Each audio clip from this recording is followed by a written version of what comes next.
तो केक मी बेक होण्यासाठी ओव्हनला लावून दिलेला आहे। आता आपण बनवूया। आता आपण 1 किलोचा बनवून झालाय आपला। आता आपण हाफ केजीचा म्हणजे अर्धा किलोचा आपण पायनॅपल फ्लेवरचा बनवूया। त्यासाठी आपण मी जसं तुम्हाला लिहून दिलंय 1 किलोच्या स्पंजसाठी आपल्याला लागणार आहे 2 कप आणि प्लस 1/3 कप।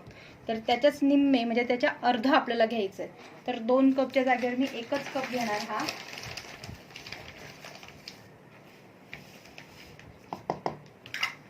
आणि 1/3 कप जो आहे तो अंदाजे आपण अर्धा घेऊन घ्यायचा। ह्या एवढ्या प्रीमिक्स पासून आपला जो स्पंज तयार होईल आणि त्यापासून विथ आयसिंग जो केक तयार होईल तो अर्धा किलोचा तयार होईल। तर नेहमीप्रमाणेच आता आपण आधीच्या याच्यामध्ये जसं पाणी टाकलं तसं यामध्येही आपण हे पाणी आपण थोडं थोडं घ्यायचं। आता 1 किलोला मी तुम्हाला सांगितलं की आपल्याला 1 ते 1.25 कप पाणी लागतं। त्याच्या निम्मे याला लागणारच आहे, त्याच्या अर्ध। तरी आपण थोडं थोडंच टाकायचं आहे, एकदम पाणी टाकून नका देऊ, कधी कधी जास्तही होऊन जातं। अंदाज घेत थोडंच पाणी यूज करा, एकदम खूप सारं पाणी यूज करू नका, नाहीतर आपलं बॅटर हे खूप पातळ होईल।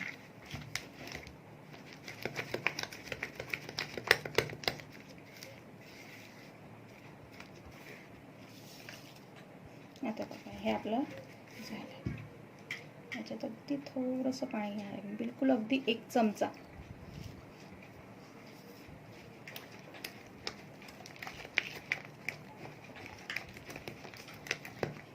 आता हा आपला पायनॅपल स्पंज असल्यामुळे आपण याच्यामध्ये थोडासा लेमन येलो कलर टाकला तरी चालणार आहे, म्हणजे ऑप्शनल आहे, टाकलंच पाहिजे असं काही नाही, पण मी थोडासा टाकते म्हणजे एक येलो कलर दिसेल आपल्याला। एक कंपल्सरी नसतं ते रंग टाकणं, पण पायनॅपल स्पंज हा येलो कलरचा असावा म्हणून येलो कलर। त्यानंतर आपल्याला लागणार आहे ऑइल। तर 1 किलोसाठी आपण 3 टेबलस्पून घेतले होते हे, तर हे 1.5 घेऊया।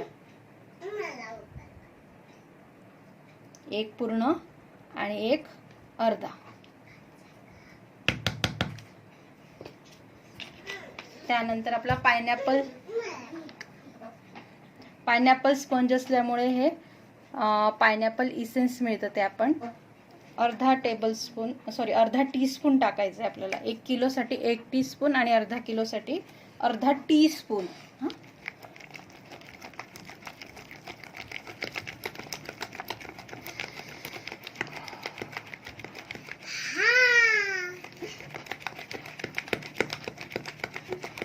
हे आपलं बॅटर तयार झालं। हे आपलं बॅटर पूर्ण झालंय आता।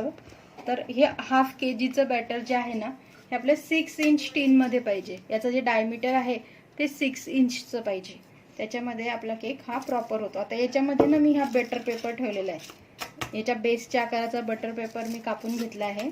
आणि आता त्याला वरतून आपण ऑइल ग्रीस करायचं। पूर्ण चारी कडेने आपण तेल व्यवस्थित लावून घ्यायचं, जेणेकरून आपला केक हा चिपकणार नाही, बेक झाल्यावर तो प्रॉपर निघेल।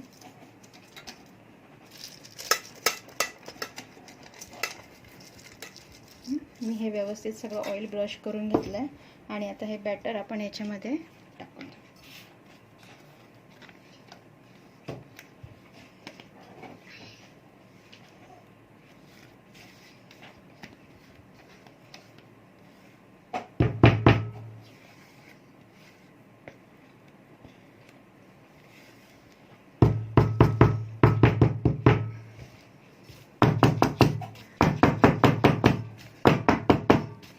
बॅटर टाकल्यावर थोडा टीन आपण टॅप करून घ्यावा। रेडी। आता आपण हा कन्व्हेक्शनला कसा लावायचा ते मी तुम्हाला दाखवते। हे माझं LGचं मायक्रोवेव्ह आहे, जे मी स्टार्ट केलंय। हे आपण स्टार्ट केल्यानंतर कन्व्हेक्शन प्रेस करायचं। आता हे माझं ऑटोमॅटिक असल्यामुळे मी कन्व्हेक्शन प्रेस केल्यावर 180 डिग्री येतं आणि 180 डिग्रीला मी स्टार्ट केलं की हे प्रीहीट व्हायला सुरू होऊन जातं। तर हे मी प्रीहीट केलेलं आहे, माझं सुरू होतं, प्रीहीटिंग झालेली आहे। त्यानंतर मी हे आपलं जे बॅटरचा टीन आहे ना, तो आतमध्ये मी बेकिंगसाठी ठेवून देते। यामध्ये मी हे लो रॅक ठेवलेलं आहे, ते ठेवलं नाही ठेवलं काही प्रॉब्लेम नाही, ठेवलं तरी चालतं, नाही ठेवलं तरी चालतं। आता मी हे मध्ये आपलं टीन ठेवलेलं आहे आणि मी 25 मिनिटं हे लावून देते.